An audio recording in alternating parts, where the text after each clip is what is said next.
নমস্কার, শাশ্বতী সিনহা টক্সে আপনাদের সবাইকে স্বাগত। আপনারা শুনছেন তারাশঙ্কর বন্দ্যোপাধ্যায়ের কীর্তিহাটের কর্চা। আজ দ্বিতীয় পর্বের পঞ্চম অধ্যায় শুরু করি। পশ্চিম দিকে সেকালের কলকাতায় ময়দানে উলুখাগড়া জঙ্গল, দু চারটে জলা, গঙ্গার ধারে বড় বড় অশ্বত্থের গাছ, জাহাজ বজরার মাস্তুল দেখা যাচ্ছে। চৌরঙ্গির পূব পাশে সেকেলে বাড়ি। তখন হোয়াইটওয়ে লেডল তৈরি হয়নি, গ্র্যান্ড ফিরপোর বাড়ি তৈরি হয়নি। বাতাওয়ালা ছোট বাড়ি, গোল থাম, কাঠের রেলিং।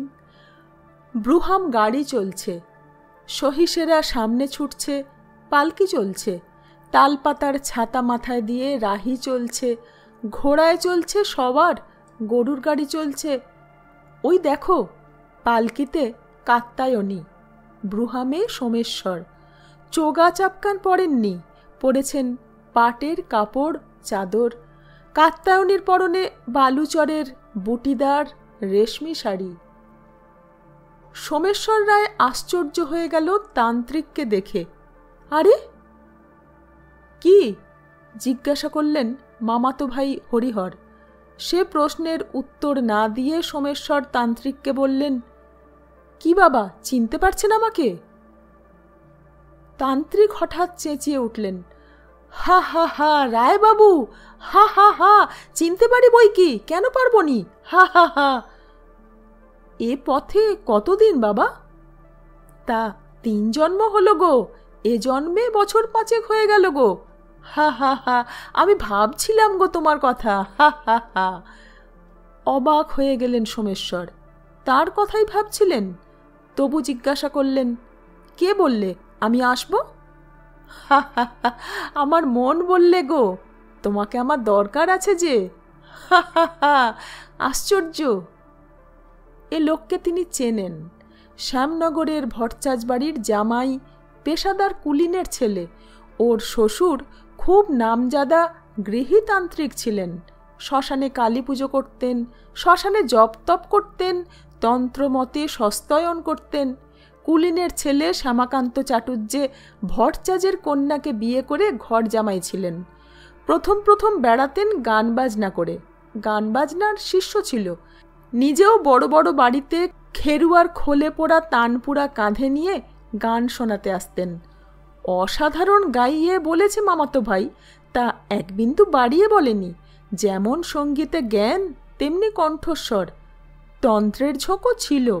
5 টাকা পার্বণী করে দিয়েছিলেন, কালী পুজোর পর এসে গান শুনিয়ে নিয়ে যেতেন। আজ বছর 5 কি হবে, আর আসেননি। 5 বছরের শ্যামাকান্ত একেবারে অন্যরকম হয়ে গেছেন। খ্যাপা খ্যাপা কথা, হা হা হা হা হা হা, যেন একটা উল্লাস উতলে উঠছে এই শব্দের গমক মেরে। চাউনিও বদলেছে, চোখ দুটো বড়, সে চোখ লাল হয়ে আছে। চোখের তারা কখনো স্থির, কখনো অস্থির, কিন্তু যেন জ্বলছে জ্বলন্ত আংড়ার মতো। তিনি বলেন, তা আমার বাঞ্ছা যে পূর্ণ করতে হবে।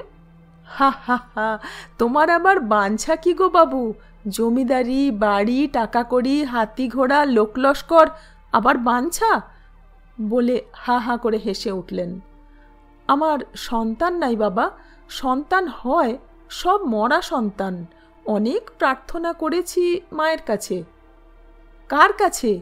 ওই ন্যাংটা মাগির কাছে। শ্মশানে ওটা ন্যাংটা, হা হা হা। সংসারে ওটা ভিখিরি, হা হা হা। ওই দেখো না, কালী মন্দিরের আশেপাশে ওই টেনা পড়া দুম্ব দুম্ব কুমারী মেয়ে একটা পয়সা দাও, একটা পয়সা দাও বলে বেড়াচ্ছে। ওর মধ্যে সেটাও আছে, চোখ থাকলেই দেখবে। সেদিন আবার ঢং করে ভেসে এসেছিল মরা হয়ে, হা হা হা। ফেলে দিলে, তা ওই করবে তোমার বাঞ্ছা পূরণ? ধুর ধুর ধুর, মন্দিরে যেটা আছে সেটার মুখ, চোখ, জিভ সব তো তৈরি করা, হা হা হা। লোক জমে গিয়েছিল অনেক। জন কতক লোক কালীর নিন্দে করার জন্য রেগে উঠেছিল। তান্ত্রিক হা হা করে হেসেছিলেন, সে হাসি আর থামে না। সোমেশ্বরের রোমাঞ্চ হয়েছিল সে হাসিতে। তিনি তার হাত চেপে ধরে বলেছিলেন, বাবা। উঠে দাঁড়িয়েছিলেন তান্ত্রিক, তিনিও হাত চেপে ধরেছিলেন সোমেশ্বরের। সোমেশ্বর শিউরে উঠেছিলেন। তান্ত্রিকের হাতে যেন আগুনের মতো উত্তাপ, চোখ দুটো ঝকমক করে উঠেছিল। তান্ত্রিক বলেছিলেন, হবে হবে, বাঁচবে ছেলে, হে হে হে, নিশ্চয় বাঁচবে, কিন্তু যজ্ঞ করতে হবে। করব আমি, আর ওষুধ দেবো, খেতে হবে। হ্যাঁ, তাই করুন। হে হে হে হে, সে এখানে নয়, বুঝেছ? এখান থেকে আমার ঘাড় ধাক্কা হয়ে গিয়েছে। হে হে হে, আমি তাতেই মনে মনে তোমাকে ডাকছিলাম। হে হে হে, কীর্তিহাটে যেতে হবে, বুঝেছ? ওখানে সিদ্ধেশ্বরীর আসন আছে, ওখানে বসে সাধন করব। হে হে হে, হবে। তার সঙ্গে আমার স্ত্রীর মাথার দোষ হয় মধ্যে মধ্যে, তাও ভালো করে দিতে হবে। সব হবে, সব হবে। হে হে হে হে, কি মজা! হে হে হে, দেখো দেখো, যোগটা দেখো। হে হে হে। তারপর হঠাৎ একেবারে যেন উন্মাদ হয়ে গেলেন। জ্বলন্ত দৃষ্টিতে মন্দিরের দিকে তাকিয়ে গালাগাল শুরু করলেন। হারামজাদি, বেহায়া, ন্যাংটা মাগি, এবার তোর একদিন কি আমার একদিন। সোমেশ্বর তার দৃষ্টি দেখে শিউরে উঠেছিলেন। কাত্যায়নীর মাথার ঘোমটা খুলে গিয়েছিল। সুলতা, অলৌকিক শক্তিটক্তির কথা আমি তোমার মনে বা কারুর মনেই প্রতিষ্ঠিত করতে যাচ্ছি নে, চাইও না। কিন্তু পাগলের মতো মানুষ যখন কিছু খোঁজে, খ্যাপা যখন পরশ পাথর খুঁজে খুঁজে ফেরে, তখন এমনি দৃষ্টি চোখে ফোটে। আয়নায় আমিও মধ্যে মধ্যে আমার চোখে এমনি দৃষ্টি দেখেছি। সুলতা কিছু বলতে চাচ্ছিল, এবং সে কিছু যে ব্যঙ্গ শ্লেষাত্মক, তার আভাসও ফুটে উঠেছিল তার দৃষ্টিতে এবং ঠোঁট দুটির ভঙ্গিমার মধ্যে চাপা হাসিতে। বাধা দিয়ে সুরেশ্বর বললে, থামো সুলতা, ব্যঙ্গ শ্লেষ আমাকে আজ বিদ্ধে পারবে না। আমার মনে একটি বিশ্বাসের দুর্ভেদ্য বর্ম আমাকে ঢেকে রেখেছে। বহু সন্ধানে যা আমি পেয়েছি তাই আমি বলছি। এই মুহূর্তে আমার চোখের দিকে ঠিক ওই রকম না হলেও অনেকটা ওই রকম দৃষ্টি দেখতে পাবে, ওতে আমি বিশ্বাস করেছি। কারণ সোমেশ্বরের স্ত্রীর এর পরের সন্তানটি জীবিত অবস্থায় ভূমিষ্ঠ হয়েছিল এবং বেঁচেও ছিল। সেটি কন্যা, তার 3 বছর পর হয়েছিল পুত্র, এবং কাত্যায়নী দেবীর মাথার গোলমাল ভালো হয়ে গিয়েছিল। তান্ত্রিক যজ্ঞ করেছিলেন, ওষুধও খাইয়েছিলেন, এবং এখনও আমাদের ওখানে বায়েনরা আছে যারা ওই তান্ত্রিককে যথা সর্বস্ব দিয়ে সেবা করেছিল।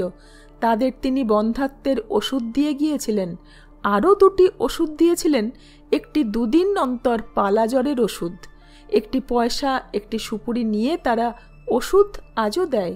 শিকড় এবং কোনো উদ্ভিদের পাতা তারা দোলে পিষে দেয়, লোকে চিনতে পারে না, তাতে লোকে সারে। আমি দেখেছি। তোমরা বিশ্বাস করো বা না করো, রাসপুটিনের ইতিহাস রাশিয়ার কমিউনিস্ট ইতিহাস থেকেও মোছেনি। সুলতা তাকিয়েছিল ছবিটার দিকে। সোমেশ্বরের হাত ধরে তান্ত্রিক দাঁড়িয়ে আছেন। দীর্ঘকায় সোমেশ্বরের হাত ধরে একটি সোজা মানুষ দাঁড়িয়ে আছে। মাথায় তাকে সুরেশ্বর সোমেশ্বরের থেকেও উঁচু করে এঁকেছে। বুকের মোটা সোটা হাড়গুলি প্রকট হয়ে উঠেছে। আশ্চর্য রকমে সজীব হয়ে উঠেছে এই তান্ত্রিকটি। তার চোখ দুটো ধকধক করে জ্বলছে। বড় বড় চোখের সাদা খেতে লালের আভা ফুটিয়েছে। প্রকট পঞ্জরাস্থিগুলির অন্তরালে রুক্ষ কঠোর বা ক্ষুধার্ত হৃদয়ের স্পন্দনের পর্যাপ্ত আভাস মিলছে। একটা রহস্যময় হাসি তার মুখে। ধূসর কালো গোঁপদাড়ির মধ্যে সাদা সুগঠিত দাঁতের সারি। বিদ্রূপ ব্যঙ্গের বাঁকা রেখার সে হাসি ধারালো, তীক্ষ্ণ, হয়তো খানিকটা হিংস্র, কিংবা সেটার অর্থ ক্রুদ্ধ প্রভুত্ব। গলায় রুদ্রাক্ষের মালা, পরনে গেরুয়া কাপড়, পায়ে খড়ম। সুলতাকে ছবিটা আকর্ষণ করলে।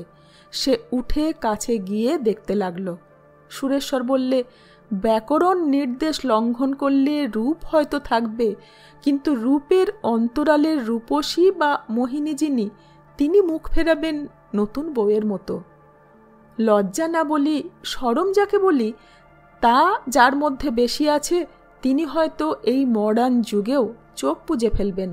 ছবি একটু দূর থেকেই দেখো, তাতে রূপসী অসংকোচে রূপের রংরেখার বাতায়নে মুখ রেখে চেয়ে থাকবেন।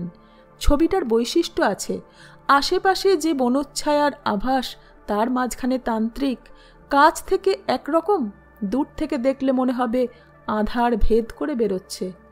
সুলতা হেসে পিছিয়ে এসে ছবিখানাকে দেখতে দেখতে বললে, সত্যিই ছবিটা বড় ভালো হয়েছে সুরেশ্বর, তান্ত্রিক যেন কাছে টেনে নিয়ে যায়। সুরেশ্বর জানলা দিয়ে বাইরে রাত্রির আকাশের সন্ধানে চোখ ফিরিয়ে বললে, ছবিটাকে বার কয়েক আমি এঁকেছি, বাস্তবের সত্যকে ফোটাতে চেয়েছি। রায়বাড়ির কুলজি আর কীর্তিহাটের কর্চার উপকরণ খুঁজতে খুঁজতে একটা সত্য আমি আবিষ্কার করেছি, সেটা হলো এই যে একটা দুর্নিবার আকর্ষণে কিছু যেন টানে, আমি ওখানে গিয়ে তারই টানে যেন পড়ে গিয়েছিলাম। যত হাতড়াই, যত ভাবি এই পেয়েছি, ততই দেখি আরও গাঢ়তর অন্ধকারের মধ্যে গিয়ে পড়েছি। আর যত অন্ধকার গাঢ় হলো, ততই মনে হলো এর চেয়ে সত্য আর কিছু নেই। বিচিত্র হেসে সুরেশ্বর বললে, গল্প শুনে ভেবেছিলাম এরপর নিশ্চয় তান্ত্রিক ধরা পড়বে বুজরুকি বলে। ক্রনোলজি ভেঙে একটা গল্প বলি। সেটা ঘটেছিল আমার পিতামহের অর্থাৎ রায়বংশের বিদগ্ধ শিরোমণি দেবেশ্বর রায়ের আমলে। এক তান্ত্রিক এসেছিলেন, ঘোর কৃষ্ণবর্ণ মানুষ, দাড়ি গোঁফে চুলে বেশ ঘোরালো চেহারার মানুষ। এসে রায়বাড়িতে ওঠেননি, বসেছিলেন রায়বাড়ির বিমল দিঘির বাঁধা ঘাটে। তারপর পথচারীদের অতি পরিচিতের মতো নাম ধরে ডেকে কাছে এনে কিছু কিছু গোপন কথা বলে বিমূঢ় করে দিয়েছিলেন। কিছুক্ষণের মধ্যে রটে গেল ত্রিকালদর্শী পুরুষ এসেছেন। সবথেকে বিস্ময়কর কথা কিছু কানে কানে বলেছিলেন দেবেশ্বরকে। চমকে উঠেছিলেন তিনি। মেজ ঠাকুরদা শিবেশ্বর তখন প্রচুর খেয়ে খেয়ে ডিসপেপসিয়া রোগ ধরিয়েছিলেন। তাকে বলেছিলেন, বাবা, আপনার পাকস্থলিতে 3টি অপাচ্য অন্ন রয়েছে, একটির বর্ণ লাল, একটির কালো আর একটি নীলাভ। কোনো বন্ধুরূপী শত্রুর বাড়িতে সমাদরের নিমন্ত্রণের মধ্যে আপনাকে খাইয়েছে তারা, তার থেকেই এর সৃষ্টি, এবং এই অন্নই হয়তো অন্তত আপনার জীবনে সকল অন্নকেই বিষাক্ত করে দেবে। আর তার ছেলে ধনেশ্বরকে দেখে বলেছিলেন, এর সাংঘাতিক ফাঁড়া আছে। রায় বাহাদুর তখন বেঁচে, কিন্তু তিনি তখন তীর্থে। অবশ্য তিনি থাকলেও প্রভাবমুক্ত রাখতে পারতেন না নিজেকে। সে কথা যাক। এরপর প্রতিকারের জন্য শ্মশানে কালী পুজোর ব্যবস্থা হলো। কৃষ্ণবর্ণ ছাগ থেকে শুরু করে আয়োজন, উপকরণ অনেক। লোকটা বুজরুক, খেলাটা শেষ পর্যন্ত গুটিয়ে তুলতে পারেননি। মহানিশার শ্মশানে কালীকে একাকিনী অবস্থায় ফেলে দিয়ে মূল্যবান দ্রব্যগুলি পোঁটলা বেঁধে নিয়ে পালিয়েছিলেন।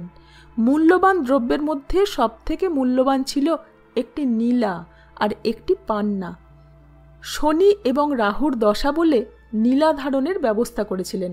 কলকাতা থেকে নীলা এসেছিল। সে আমলে 2টি রত্নের দাম নিয়েছিল 700 টাকা। দেবোত্তরের খাতায় খরচ পড়ে আছে। এদের আফসোস হয়নি। এরা নিশ্চিত হয়েছিলেন এই কারণে যে লোকটা যেহেতু বুজরুক ভণ্ড, সেই হেতু তার সব কথাই মিথ্যা হতে বাধ্য। এসব গল্প মুখরোচক। এই গুণে শুধু বেঁচেই নেই, হাত পা ছড়িয়ে বেঁচে আছে। আমারও শোনা ছিল। সুতরাং সোমেশ্বর তান্ত্রিককে নিয়ে এসে কীর্তিহাটে যজ্ঞ করিয়েছিলেন শুনে ভেবেছিলাম এমনি কিছু একটা সত্য প্রকাশ পাবে, যেটা কীর্তিহাটের বক্তাদের কাছে দুর্বোধ্য এবং দুর্ভেদ্য হলেও আমার মতো বিদগ্ধ শ্রোতার কাছে ধরা পড়বে। কিন্তু বিস্ময়ের কথা, তা পড়েনি। শুধু তাই নয়, আরও সেই তান্ত্রিকের ওষুধ ওখানে অনেকজনের মধ্যে সফল হচ্ছে। আমার 2 দিন অন্তর জ্বর হয়েছিল, ডাক্তারি ওষুধে, কুইনিন ইঞ্জেকশনে বন্ধ হয়নি। আমি ভালো হয়েছি ওই ওষুধে। খেতেও হয়নি। একটা পয়সা আর একটা সুপুরি নিয়ে ওখানকার বায়েনরা একটা জলজ উদ্ভিদ দোলে পিষে হলুদ মাখা ন্যাকড়ায় বেঁধে শুঁকতে দিয়েছিল। সকাল থেকে সন্ধে পর্যন্ত শুঁকে জলে ফেলে দিতে হয়। এও সেই তান্ত্রিকের ওষুধ। সেই তান্ত্রিকের ওষুধে আর যজ্ঞের ফলে রায়বাড়ির বধূ রাজকুমারী কাত্যায়নী দেবী বৎসরখানেক পরেই জীবন্ত কন্যা প্রসব করলেন। এ প্রত্যাশা সকলেই করেছিলেন, কারণ অন্তঃসত্ত্বা অবস্থায় তিনি আগে 2 মাস থেকেই বিষণ্ণ হতেন। 3-4 মাসে ঘরে ঢুকতেন, বোবার মতো হয়ে যেতেন। 5-6 মাস থেকে আগুনের মতো উগ্র হয়ে উঠে সমস্ত সংসারটাকে দহন করতেন। এবার তার কিছুই হয়নি। তান্ত্রিক বলেছিলেন, পুত্র হোক কন্যা হোক, ব অক্ষর আদিতে রেখে নামকরণ করো। তান্ত্রিক তখন গত হয়েছেন, কংসাবতীর জলে নৌকোডুবিতে ভেসে গেছেন। সোমেশ্বরের আর আফসোসের সীমা ছিল না। তিনি তান্ত্রিককে কীর্তিহাটে এনে এখানেই বাস করিয়েছিলেন। তান্ত্রিকের প্রায় কৃতদাস হয়ে পড়েছিলেন। উগ্র তান্ত্রিক উপদ্রবে শেষ রাখতেন না। কালী মায়ের পূজক তার ভয়ে পালিয়েছিল। পূজা করতেন তান্ত্রিক নিজেই। বিচিত্র লোক, তার নিজের কাছে ছিল এক শালগ্রাম শিলা। তার পূজা আর কালীর পূজা করতেন একসঙ্গে। শিউরে উঠত সকলে, কিন্তু কেউ কিছু বলতে সাহস করত না, কারণ কাত্যায়নী তখন অন্তঃসত্ত্বা হয়েও সুস্থ স্বাভাবিক আছেন। ওদিকে কলকাতায় একটা প্রকাণ্ড মামলায় জয়ী হয়েছেন সোমেশ্বর। তান্ত্রিক খবর শুনে হেসে বলেছিলেন, হা হা হা হা হা, হবে না? সৌভাগ্যশীলা রাজরাজেশ্বর, হা হা হা। এরই কিছুদিন পর তান্ত্রিক তখন যেন অতি অস্বাভাবিক হয়ে উঠেছেন। কাঁসাইয়ের ওপারে যে জঙ্গলটার কথা এবং যে শিমুল গাছটার কথা আমি বারবার বলেছি, যেখানটাকে তান্ত্রিক চিনেছিলেন এক সিদ্ধাসন বলে, লোক যেটাকে বলতো সিদ্ধেশ্বরী তলা, সেখানে তিনি পঞ্চপর্বের রাত্রে যেতেন সাধনা করতে। রাত্রে যেতেন নৌকো করে, সঙ্গে যেতেন সোমেশ্বর। তাকে উত্তর সাধক হবার প্রতিশ্রুতি তিনি করিয়ে নিয়েছিলেন, আর বায়েনদের একজন খুঁজে খুঁজে তাকে সব এনে দিত। সেদিন ছিল চতুর্দশীর রাত্রি, ভাদ্র মাস। কাঁসাই তখন দুকুল প্লাবিনী। সোমেশ্বর, তান্ত্রিক আর সোমেশ্বরের অতি অনুগত দুজন, তারা হাড়ি এবং শিবে বাগদি, এরা যেত নৌকো নিয়ে। তারা হাড়ি আর শিবে বাগদিকে বলা চলে তাল আর বেতাল, যদি সোমেশ্বরকে বলা যায় বিক্রমাদিত্য। উৎসবে, বসনে, দুর্ভিক্ষে, রাষ্ট্রবিপ্লবে, রাজোদ্ধারে ছাড়াও এরা বন্যায়, অগ্নিদাহে, শত্রুহননে, সর্ববিধ কর্মেই সোমেশ্বরের সঙ্গী। এদের হাতে নৌকাখানা কংসাবতীর প্রলয়ঙ্করী উন্মাদনাকে মথিত করে ঠিক ওই জঙ্গলে গাছের গোড়ায় গিয়ে লাগত। এরা দুজনে সব উপকরণ নিয়ে গিয়ে উঠতেন শিমুলতলায়। উপকরণ সব সাজিয়ে নিয়ে তান্ত্রিক বলতেন সোমেশ্বরকে, যা। চলে আসতেন সোমেশ্বর, ফিরে এসে নৌকায় বসতেন। যতক্ষণ না সাড়া দিতেন তান্ত্রিক, ততক্ষণ যাবার হুকুম ছিল না। এদিকে জঙ্গলে থাকত ভরু বায়েন। তার কর্ম ছিল ওই সবটিকে বেশ ভালো করে তালপাতার চাটাইয়ে জড়িয়ে গাছের উপরে বেঁধে রাখা। ভোরবেলা উঠে আসতেন তান্ত্রিক, ধরে নিয়ে আসতো ভরু, তারপর ধরতেন সোমেশ্বর, এনে নৌকায় চাপাতেন। এপারে এসে সেই শেষ রাত্রির অন্ধকারের মধ্যে তারা এবং শিবে তাকে ধরাধরি করে এনে শুইয়ে দিত তার ঘরে। সোমেশ্বর স্নান করে চলে যেতেন অন্দরে। এরই মধ্যে সেদিন ওপার থেকে ফিরবার সময় হঠাৎ নৌকাখানা গেল উল্টে। ভরা কাঁসাই, তার উপর আকাশে ছিল মেঘঝড়। সমুদ্র খুব দূরে নয়, তুফান এখানে বেশি নয়। নৌকা উল্টে সকলে ডুবল জলে। সোমেশ্বর, শিবে, তারা তিনজনে কোনো ক্রমে সাঁতার দিয়ে পাড়ে উঠলেন, কিন্তু সারা রাত্রির সাধনার পর মদ্যপান এবং সাধন ক্লান্তিতে বিবশ চৈতন্য এবং অবশ দেহ তান্ত্রিক গেল ভেসে। এরা কাদা মেখে ঘরে ফিরলেন। তান্ত্রিকের আর সন্ধান মিলল না। হয়তো এখানে তার সাধনা সিদ্ধ হবার নয়, সিদ্ধি অপেক্ষা করছিল গঙ্গাসাগর সঙ্গমে। কাঁসাই হয়ে হলদি, হলদি হয়ে ভাগীরথী, তারপর হিজলির পাশ দিয়ে ওপাশে কাকদ্বীপকে রেখে রসুলপুরের মোহানা পার হয়ে সাগরদ্বীপে সাগর সঙ্গমের আবর্তের মধ্যে সিদ্ধি তার জন্য অপেক্ষা করছিল। সোমেশ্বর লজ্জায় ভয়ে মুহ্যমান হয়ে গেলেন। খোঁজ তিনি অনেক করালেন, কিন্তু পেলেন না। লজ্জা এই জন্যে যে নিজে বাঁচলেন, অথচ তান্ত্রিক শ্যামাকান্তকে বাঁচাতে পারলেন না। ভয়, এরপর যদি বিঘ্ন ঘটে, যদি কাত্যায়নীর উন্মত্ততা দেখা দেয়। কিন্তু তা দেয়নি। তবু তিনি আতঙ্কিত হয়ে বজরায় অত্যন্ত যত্নের সঙ্গে কাত্যায়নীকে নিয়ে চলে গেলেন কলকাতায়। কীর্তিহাটে যেন আতঙ্ক দেখছিলেন। কলকাতায় জন্ম হলো তার প্রথম জীবিত সন্তান কন্যার, নাম হলো বিমলা। বিমলার অন্নপ্রাশন হলো কীর্তিহাটে। শুধু অন্নপ্রাশন নয়, সঙ্গে সঙ্গে তান্ত্রিকের শালগ্রাম, সৌভাগ্যশীলা, রাজরাজেশ্বরের প্রতিষ্ঠা হলো। খরচ হয়েছিল 20,000 টাকা। রাজরাজেশ্বরের স্বতন্ত্র চত্বর এবং মন্দির 10,000 টাকা। রাজরাজেশ্বরের এক মুকুট তৈরি হয়েছিল সাহেব জুয়েলারদের বাড়িতে। হিরে বসানো ছিল 5খানা। মিহি মুক্তোর ঝালর ছিল, দাম 1,000 টাকা। বাকিটা উৎসব, ভোজন, দান। যে মামলাটায় জিতেছিলেন তাতে সোমেশ্বর পেয়েছিলেন 1 লক্ষ টাকার ডিক্রি। বাকি 80,000 টাকায় কিনেছিলেন নতুন জমিদারি। সেরেস্তা বড় হলো। ম্যানেজার বহাল হলো নায়েবের বদলে। বরকন্দাজ বহাল হলো পশ্চিমদেশী ভোজপুরি জোয়ান। শিবে তারার মধ্যে তারা থাকতো কলকাতায় সোমেশ্বরের কাছে। শিবে মরেছে বাঘের হাতে। হলদির মোহনার কাছে গিয়ে আর ফেরেনি। নতুন ম্যানেজার পাকা লোক ছিলেন। মহিষাদলের রাজা গর্গ বাহাদুরের স্টেটের অ্যাসিস্ট্যান্ট ম্যানেজার। দেওয়ানদের নতুন নাম হয়েছে ম্যানেজার। গিরীন্দ্র আচার্য গর্গ বাহাদুরদের কুনজরে পড়েছিলেন। তাকে আশ্রয় দিলেন সোমেশ্বর, বসবাস করালেন। আর আনলেন নবদ্বীপ থেকে রাম ব্রহ্ম স্মৃতিতীর্থকে। কুড়ারাম রায় ভট্টাচার্য দীক্ষা নিয়েছিলেন নবদ্বীপে কৃষ্ণানন্দ আগমবাগীশের এক বংশধরের কাছে। তিনি গত হয়েছেন, আছেন গুরুমা। সোমেশ্বর দীক্ষা নিয়েছেন গুরুমার কাছে। সেই গুরুমাই দিলেন এই তরুণ ছেলেটিকে। 22-23 বৎসর বয়স, নিষ্ঠাবান, ধার্মিক এবং পণ্ডিত ছেলে। ওদেরই জ্ঞাতি। মায়ের পূজায় বা প্রভু রাজরাজেশ্বরের সেবার কোনো ত্রুটি হবে না, হতে পারে না। এ ব্যবস্থা সোমেশ্বরের নয়, এ ব্যবস্থা কাত্যায়নী দেবীর। তার মস্তিষ্ক এখন সুস্থ। কন্যাকে কোলে নিয়ে বর্ষার পৃথিবীর মতো শান্ত শীতলা। তবে মধ্যে মধ্যে ঝড় উঠলে সেটা ছোটোখাটো সাইক্লোন হয়ে দাঁড়ায়। দেবসেবায় ত্রুটি হলে তার কন্যার অমঙ্গল হবে, সুতরাং সে ব্যবস্থা তিনি করলেন। শুধু এখানের নয়, তার পিত্রালয়েরও। এরপর থেকে রায়বংশে কাত্যায়নী দেবী এক দীপ্তিময়ী দেবী। সমস্ত রায়বংশ কীর্তিহাট কাত্যায়নী দেবীর ভয়ে কাঁপত। 3 বছর পর ভূমিষ্ঠ হল পুত্র। দিয়ে নাম হল বীরেশ্বর রায়। বীরেশ্বরের জন্ম কলকাতায়। সোমেশ্বর রায় তখন কলকাতায় খুব কর্মব্যস্ত। তার অভ্যুদয় হচ্ছে, অপ্রত্যাশিত অভ্যুদয়।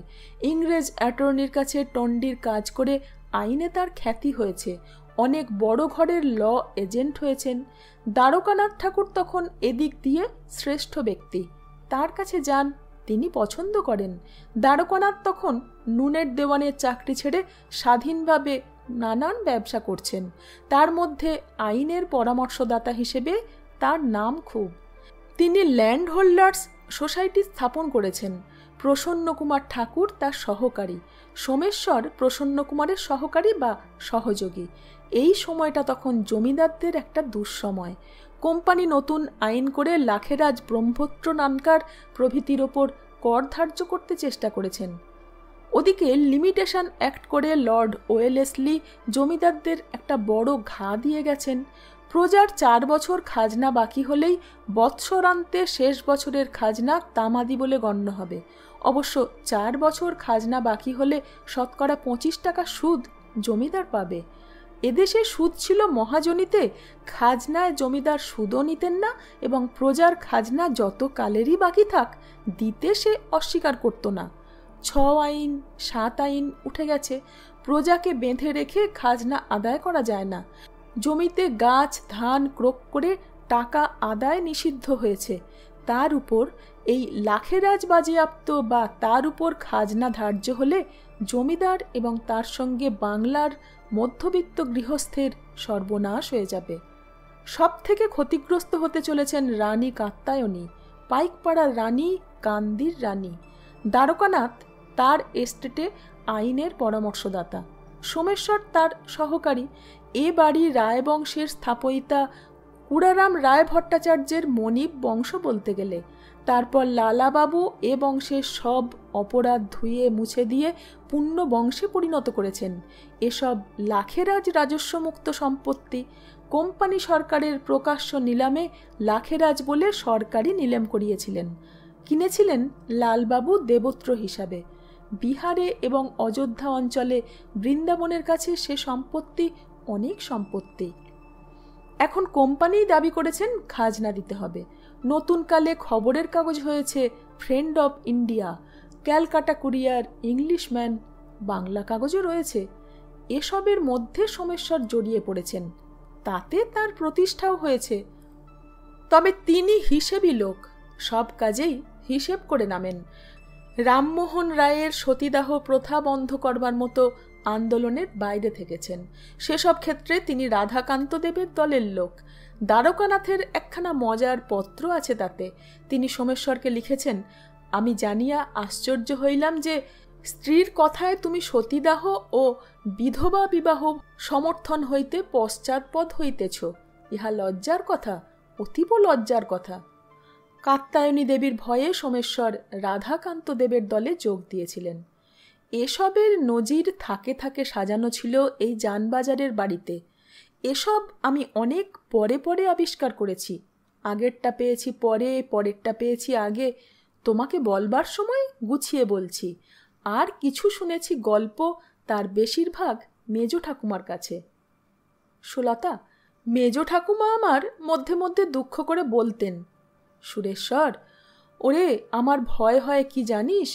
ভয় হয় আমার না রাবণের মা নিকষার দশা হয়, রায়বংশের পুরী আগলে আমাকে না বসে থাকতে হয় সেই পৃথিবীর শেষ দিন পর্যন্ত।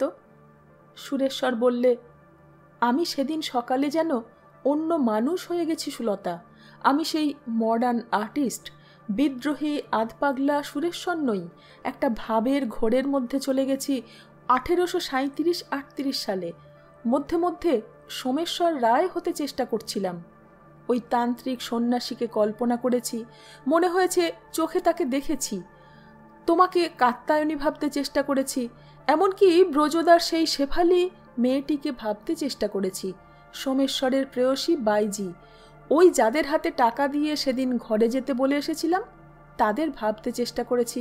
সোমেশ্বর রায়ের সেবাদাসী ঝি। সুলতা হেসে ফেললে, বললে, মনে মনে পরম তৃপ্তি নিশ্চয় পেয়েছিলে, কিন্তু আমার নামটা টানছ কেন? যদি বা সেদিন তোমার তা মনে হয়ে থাকেই, তবে ওটা বাদ দিয়েই বলো, ওর জন্যে তোমাকে ধর্মপুত্র যুধিষ্ঠিরের মতো অশ্বত্থামা হত ইতি গজ বলার জন্য নরক দর্শন করতে হবে না, বা তোমার রথখানি মাটির উপরে বাতাস লোকে চলে না যে ধপ করে মাটিতে আছড়ে পড়বে। হেসে সুরেশ্বর বলল, এত আছাড় খেয়েছি সুলতা যে তা খেয়ে আছাড় প্রুফ হয়ে গেছি।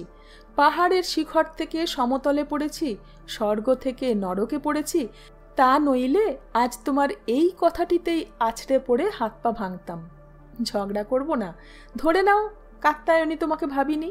তবে কথাটা এই যে আমি সেদিন সকালে যেন মৃত্যু পড়ি বা অতীতকালের যবনিকা ঠেলে বর্তমানের দিকে পিছন ফিরে অভিভূতের মতো হাতড়ে হাতড়ে চলেছিলাম। হঠাৎ পথ হারিয়ে দাঁড়িয়ে ভাবছিলাম। এই সময়ে বেলা তখন 10টা। মেজ ঠাকুমা এলেন, আমাকে চরণোদক দিয়ে নির্মাল্য মাথায় ঠেকিয়ে ওই কথাগুলি বললেন। অভিভূত সুরেশ্বর ভুরু কুঁচকে জিজ্ঞাসু হয়ে মেজ ঠাকুমার দিকে তাকালে। মেজ ঠাকুমা অত্যন্ত ম্লান হেসে বললেন, ধনেশ্বর গাল দিচ্ছে রে, ওই কথা বলে গাল দিচ্ছে। বলছে আজ ওই বিশ্বাসঘাতিনী সুরেশ্বরকে সব লাগাচ্ছে, ধ্বংস করছে মেজ তরফকে, নিকষার মতো হবে তুমি। সুরেশ্বর বললে, না ঠাকুমা, পুরাণের কোনো দুঃখিনীর সঙ্গে যদি তোমাকে তুলনা করতেই হয়, তবে তুমি গান্ধারী। গান্ধারীর স্বামী অন্ধ ছিলেন বলে সারা জীবন চোখে কাপড় বেঁধেছিলেন, আলো দেখেননি। তুমি বিয়ে করেছিলে 16 বছর বয়সে 60 বছরের শিবেশ্বর রায়কে। কুশণ্ডিকার হোমের আগুনে তুমি তোমার 16 থেকে 50 এই যৌবনকালটিকে আহুতি দিয়ে একেবারে 51 বছরের প্রৌঢ়া হয়েছিলে। তুমিই তো দুর্যোধন দুঃশাসনকে উপেক্ষা করে সত্য কথা বলবে, নইলে কে বলবে বলো? মেজ ঠাকুমা বললেন, মনটা জুড়িয়ে দিলি ভাই। আমি এখন যাই রে, একবার বাপের বাড়ি যাব। ও পাড়ায় আমার বিধবা ভাজ খালাস পাচ্ছে, ভুগছে অনেক দিন থেকে। ডাক্তার বলেছে আজ আর পার হবে না, একবার দেখে আসি। সুরেশ্বর চমকে উঠে বললে, আর কোনো বড় ডাক্তার দেখালে না? ডাক্তার কি হবে? মানে? মানে বিয়ের 1 বছরের মধ্যে বিধবা হয়েছে, ছেলে নেই, পুলে নেই, লোকের বাড়ি বলতে গেলে খেটে খায়। প্রথম যৌবনে লোকে এত মিথ্যে কলঙ্ক দিয়েছে যে বেঁচে ছিল সরসজ্জেতে ভীষ্মের মতো। আমার থেকেও বছর 4 ছোট, কি করবে বেঁচে? দীর্ঘ নিঃশ্বাস ফেলে চুপ করে রইল সুরেশ্বর। মেজ ঠাকুমা একটু হাসলেন, যে হাসিতে অন্যের চোখে জল আসে। পা বাড়িয়ে আবার ফিরলেন, বললেন, হ্যাঁ রে, চায়ের আগে 2খানা বাতাসা দিয়েছিল রঘু, খেয়েছিস? বাতাসা? হ্যাঁ, রাজরাজেশ্বরের শয্যাভোগ। শয্যাভোগ?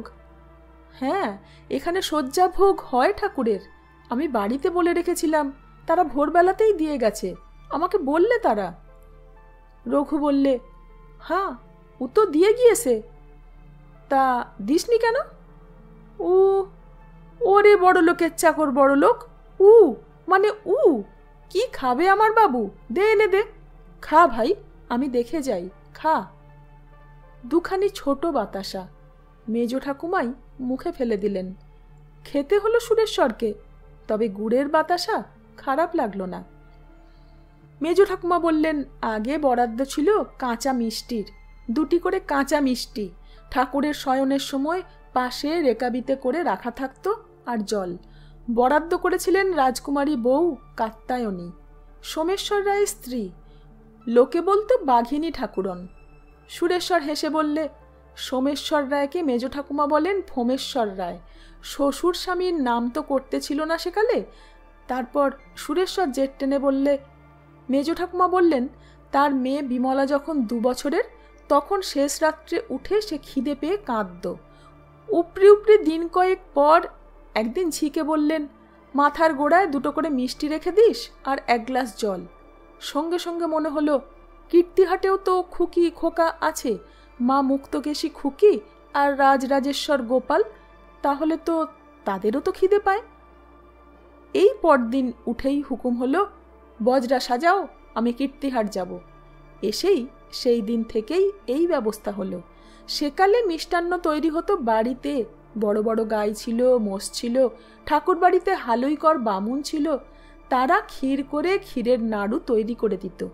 তারপর তোমার ঠাকুরদাদাদের আমলে চাকরান জমি দেওয়া হয়েছিল ময়রাদের, তারা কাঁচা মিষ্টি দিয়ে যেত।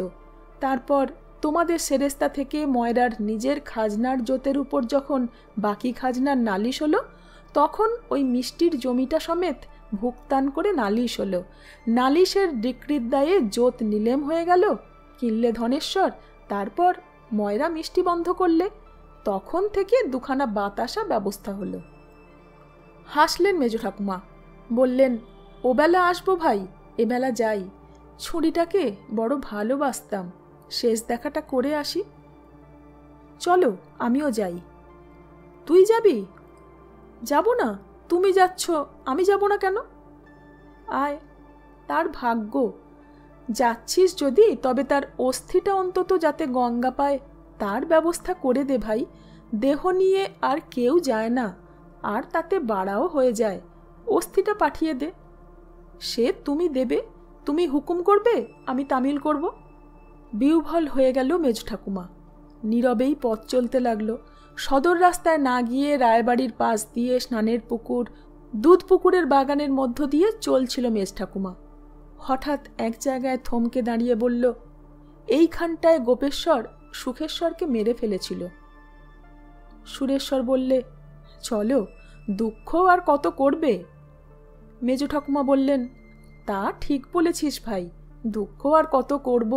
তাই তো এত বড় ঘেন্নার কথার কলঙ্ক দিয়ে সেদিন যখন গুজব রটালে, তখন প্রথমটা বুকে যেন শেল বিঁধেছিল। কি দুঃখ যে হয়েছিল কি বলবো, কিন্তু ওই বলেই বুঝিয়েছি। দুঃখ আর কত করব। হঠাৎ দাঁড়িয়ে গিয়ে বললেন, আহ, হায় হায় হায়, হ্যাঁ, এই গাছটাও কেটে ফেলেছে। সামনে একটা প্রকাণ্ড খালের মতো গর্ত, কোনো বড় গাছ সমূলে কাটার চিহ্ন। হ্যাঁ, কোনো বড় গাছ ছিল এখানে। বাগানের সবথেকে বড় আম গাছ ছিল এখানে। গাছটা দুধপুকুরে বাগান করবার সময় কুড়ারাম মশাই রাজকুমারী পুত্রবধূকে দিয়ে পুঁতিয়েছিলেন। মালদার আমের গাছ, আটির গাছ। গুঁড়িটা ছিল এত মোটা যে দুটো মানুষে হাত বাড়িয়েও জড়িয়ে ধরতে পারত না। বলে একটি আক্ষেপসূচক ধ্বনি তার কণ্ঠ থেকে বেরিয়ে এলো। তারপর বললেন, এ সুখেশ্বরের ছেলেদের কাজ। ওই যে কল্যাণেশ্বর, ওর মতো কুটিল আমি দেখিনি। ওর বাপ বাইরে যত ভদ্র ছিল, ভিতরে তেমনি ছিল কুটিল। ওই তো তোর মেজ ঠাকুরদাকে ঠাকুরদের গয়না বিক্রি করে বিঘে কতক ডাঙা কেনা হলো এই জমা খরচ দেখিয়ে টাকাটা মারবার ফন্দি দিয়েছিল। ঠিকেদারি করে কল্যাণেশ্বর গাছ থেকে তক্তা করিয়েছে। চলো ঠাকুমা, বড় বাজে বকছ। বাজে বকছি? বকছ না? তুই ছোড়া বুঝবি নে রে, এর বেদনা তুই বুঝবি নে। কলকাতার মানুষ তুই, এখানকার তো নস। জানিস, এ গাছের একটা গল্প আছে। গাছটা তখন বেশ বড় হয়ে উঠেছে। কাত্যায়নী ঠাকুরুন পুকুরে চান করছেন। তখন বয়স 45-এর পার। এই গাছে এক ছোঁড়া ডোম উঠেছিল আম পাড়তে। ঠাকুরুন এসে ঘাটে বসেছেন, গায়ের কাপড় খুলে দাসিতে তেল মাখাচ্ছে। ছোঁড়ার কপালে দৈবাঘাত। সে ওই রং দেখে হাঁ করে তাকিয়ে দেখছিল। আর পড়বি তো পর, ঠাকুরুনের নজরেই পড়ল। ঠাকুরুন হেঁকেছিলেন, কে রে শুয়ারের বাচ্চা? ছোঁড়াটা ভয়ে হুড়মুড় করে ডালে ডালে পাঁচিলে নেমে লাফিয়ে পড়ে পালিয়েছিল। পাঁচিলের বাইরে এই যে ঢিবিটার উপর দিয়ে যাচ্ছি, এইটাই ছিল তখন ডোমপাড়া। কর্তারাই বসিয়েছিলেন। বাড়িতে তারা জমাদারের কাজ করত। ঠাকুরুন তৎক্ষণাৎ উঠে দাসীকে বলেছিলেন, মাহুতকে বল জং বাহাদুরকে পাঁচিলের ওপাশে নিয়ে আসবে। পিঠে সাজটাজের দরকার নেই, আমি দাঁড়িয়ে রইলাম। হারামজাদি, হেলে দুলে আস্তে আস্তে যাবি নি, দৌড়ে যাবি, বুঝলি? আমি 100 গুনব, তার মধ্যে না এলে ঝাঁটা পেটা করব, যা। 100-র মধ্যেই সে এসেছিল। তারপর বোধ হয় 200-300 গুনতে গুনতে হাতি এলো।